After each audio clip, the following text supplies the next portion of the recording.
Yo, what's up my home diggies? It's your boy, Sprocket, here to teach you how to make the sickest, dankest characters on this here comic panel. First thing you gotta know is the best color schemes. Red and black, best color scheme. Blend into the nighttime and blend into the blood of your enemies splayed across the ground. Don't forget that you gotta be cool in all and every aspect so that everything they say and do is cool. And then you can make all your stories good enough to get all them hot dollar bills, y'all. Jokes, nothing's ever good enough. I tricked you, I'm Canadian. Get all them loony coins, y'all. Don't make it rain, cause that kinda hurts. Okay, I'm done. So, this is a video I've been contemplating for a long time, and only have recent events spurred me to the point of making it, whether that be for lack of concise thoughts of the matter, a predilection for critiquing the content of others, the firm belief that very few people care about what I have to say, or simply a lack of confidence in my own aptitude. I'll leave that up to you. It remains, however, that I see this content quite a bit, more so because I've recently been expanding out of exclusively watching commentaries and To Catch a Predator videos, and more into the art scene. Yeah, big shock there. Not all artist videos consist of them bitching about people not taking their profession seriously, or talking about art fees on DeviantArt. I was shocked, to be sure. Anyways, those who follow my content may be aware that there's recently been a bit of an uptick in attention paid to original character videos, or more aptly, what it takes to create an original character, quote-unquote, depending on how one were to define it. Having been an artist, since birth, I figured, hey, maybe I'll try my hand at recounting what I've learned over the years with regards to character creation and certain artistic techniques. Can't hurt at the very least! So this is gonna be a little startup for a series that basically devolves into how to create characters and stories for those characters. And perhaps also some art techniques, because people seem to keep asking me for tips on certain things, so I figured, hey, I'll just make some videos you guys can enjoy. How about that? So since I'm pretty rubbish at starting things off, I suppose we can just start with the definition of character. Now, some of the definitions are a little lacking, to say the least. A person in a novel, play, or movie. Okay.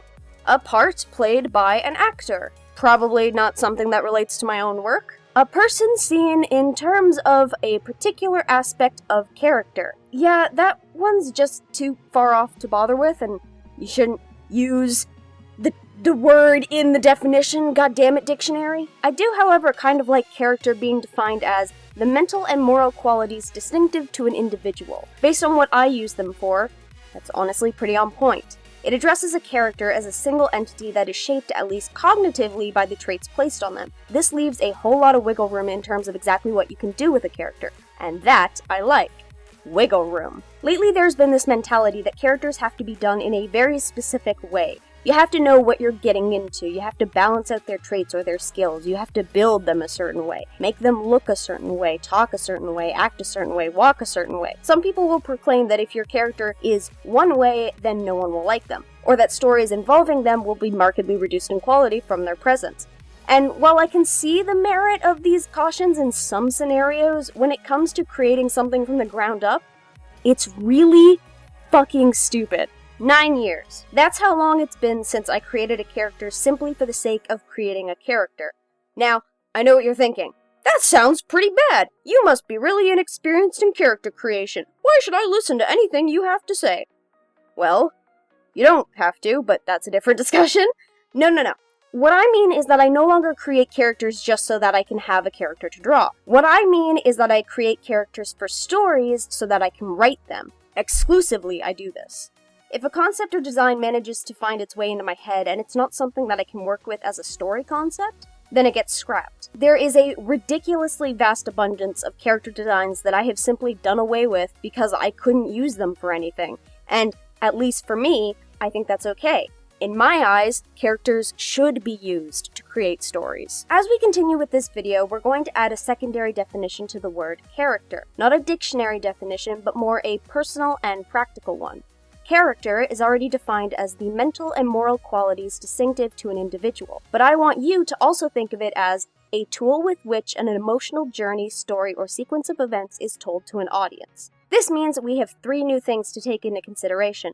Not only are characters 1, individuals, 2, distinctive, 3 possessing moral and mental qualities, now they are also 4 tools, 5 observers or experiencers, and 6 viewable to an audience. By giving a character the role of tool, we're setting in motion the idea that they have a specific function, that they're being made for a purpose, and therein, when using the character, we have it in our minds that we should be using them for that intended purpose. By referring to them as observers or experiencers, we're denoting that there is inherently something for them to observe or experience, effectively cementing the need for a background or a situation. Finally, by distinguishing that both the character and their observations or experiences are meant to be viewed by an audience, we get the idea that whatever the character is a part of is something that others should be able to see as well, and exclusively from an outsider's perspective. You could have a character sitting in a room and mentally mulling over their life, remembering family and friends, reliving their childhood in the wake of dementia, or terrifying themselves with their own thoughts, but without acknowledging that what the tool experiences must be viewable to an audience, all the audience would see is a person sitting in a room. This is why the concept of the angel and the demon on a person's shoulder exists, because it offers a visual representation for a person's inner struggles that an outside viewer can recognize. Hell, it personifies those inner struggles. It turns a representation used for the sake of the audience to understand the struggles of a character into a character. You see what I mean by them being tools? So now that we have 2 definitions of a character and what could be the goal in creating a character, we can actually move on to the creation process. Since a very basic form of a character is effectively a person, just like yourself, an appropriate place to begin is with an examination of the self. Homo sapiens are a tribalistic relationship-forming species, and so we frequently find that one of the easiest things for us to relate to is another Homo sapien, making a human being something of a conceptual standard for creating a conceptualized person. A good self to examine is yourself, since who would recognize this person as a self better than you? Look at yourself and acknowledge what you think, feel, believe, and are. What sort of physical or personality traits do you sport? What beliefs do you adhere to? Socially, familiarly, and psychologically, what could you be categorized as? Even better, ask other people how they would describe you so that you can get an outsider's perspective. The harsher the analysis, the better, honestly. All of the things that you list are elements of what you believe to be and others believe to be you, and thus are what the you character will be. Now, whether or not this is actually and objectively you doesn't matter. The point is to get a basic template to learn from. This template you visualize can act as a beginning point, and the traits contained therein will act as building blocks. Any one of the traits you've imagined this you character to have can be removed and replaced with another one. If you're particularly absent-minded, try taking that out and imagine what the you character would be like were they to be more focused. Take a nose and replace it with a beak, add arms, remove compassion, give them a means of organizing and keeping things in their place. I think I've just created a spider creature. Effectively, what I'm getting at here is that you can begin with a very basic template, adding or removing traits as you see fit. However, it is important to remember that the character is not just the individual you're crafting, but also the tool that you will be later using to tell a story. This is where a lot of planning comes into play. Being a tool with the purpose of observing or experiencing a world, you need to have a world for the character to observe and experience. In the same vein as this video's example for a basic character template, a basic world template would be that which you already know. Obviously, since the character in question doesn't exist, they do not technically exist within our reality, but again, this is a conceptualized copy of reality to serve as the character's backdrop, not reality itself. Also, in the same vein, you can remove, replace, or add elements that don't exist in our reality and use that as a means of shaping the corner edges of a story. This is arguably the greatest benefit to creating your own world for a story, in that how you craft that world can directly complement or highlight elements of the story and character you create alongside it. Additionally, this is why forcing a character into a world that already does not agree with their existence can lead to a lot of story writing and character motivation problems. And this is something you really need to consider when you're starting out. By forcing your character into a world that they might not necessarily belong to, you're stripping yourself of potential creatively exploitable material. If, for example, example, you were to create a story where a character is forced to come to terms with the understanding that no such concept of an afterlife exists, and they must now look at their newly limited lifespan in a completely different way, were you to originate this story in, say, the Marvel Universe, the concept would be flawed from its inception, as the Marvel Universe has an afterlife. The means by which your story would be intelligible only comes about by fundamentally changing the laws of the world you've chosen to adhere to. This is why it's generally a lot better to make a world based on the story you want to tell. Now, that isn't to say you can't put characters in fish-out-of-water scenarios, but it becomes an element of intertwining the character with the story in the world itself. Technically speaking, in the concept of your story, the character does fit in the world, it's just that in the concept of the world, the character doesn't fit without the story. I don't know how much sense that's making, but basically the story has to exist for the character to fit. Definitely doesn't help that I fully admit that I think fan characters are fucking stupid, regret ever having done them in my youth, and prefer to differentiate between them and original characters. And since it's original characters I'm talking about creating, yeah, just don't create a fucking fan character and call it an OC. You're wrong. Where was I again? I should specify that even without a hard concept for a story to wrap around a character, like a movie, a novel, a comic, a game, it's still possible to create a very mild story for the character to act as witness to, simply through the artwork that you do of them. Images that you create of the character could showcase the world around them and their role in it, or it could showcase their own mentality, which is still something for them to observe or experience, and that can be made viewable to the audience. I think that's one of the more interesting things about creating a character, in that you don't always necessarily have to have a story in mind for them, but your artwork of them could be seen as the basic elements for a story in and of itself. I'll fully admit some of my stories started out that way. I didn't necessarily have to create Idle Tentacles as a comic to expand on who Herbert or Carlisle are.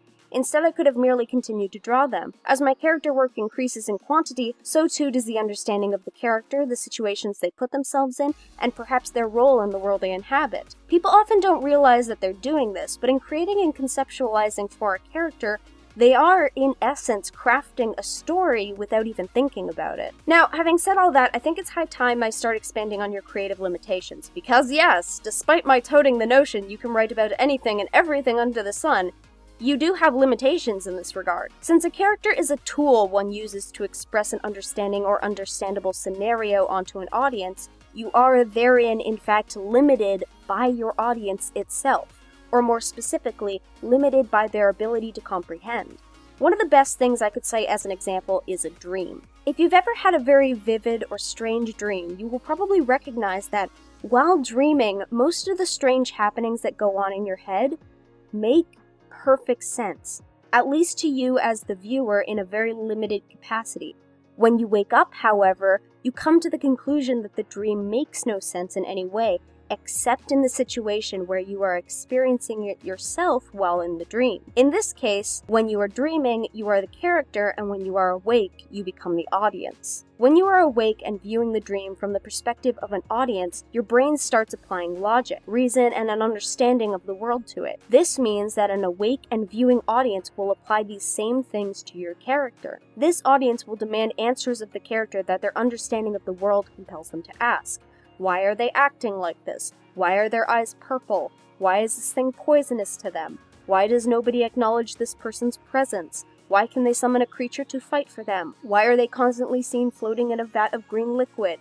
Why do they have an octopus on their butt? I could illustrate an entire book about my dreams, and while it might make for interesting or compelling visuals, in no way would it make sense as a story or even a sequence of events. Effectively, your writing is limited by what the audience knows. If the audience has an understanding of psychology, they're going to question the psychological motivations of your character. If your audience has been to an area your story is meant to take place in, they're going to criticize your portrayal of that space. If your audience has a degree in science, then by God, you'd better have whipped up some pretty convincing scientific jargon to cater to their suspension of disbelief.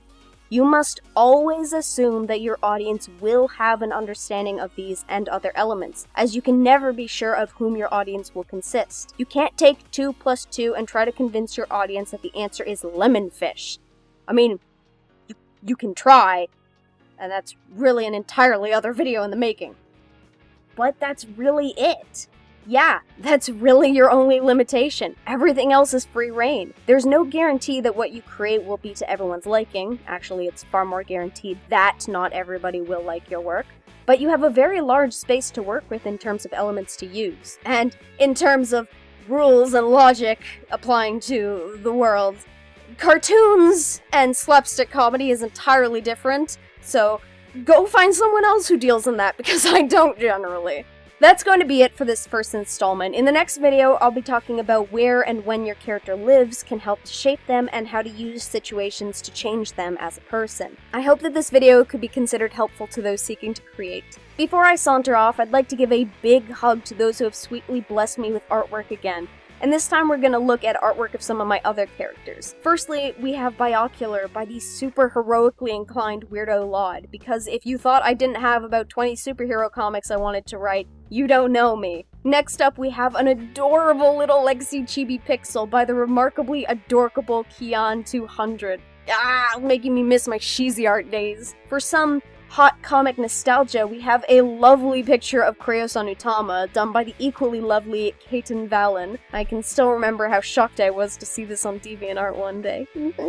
And finally, we'll end off with a magnificently creepy painting of my tentacle boy, Exiomania, done by the Painted to Perfection Freaka. If you'd like to check out any of today's featured pieces, then you can find all of the links down in the description, as well as links to my own artwork, comics, and Patreon if you're so inclined. Happy writing!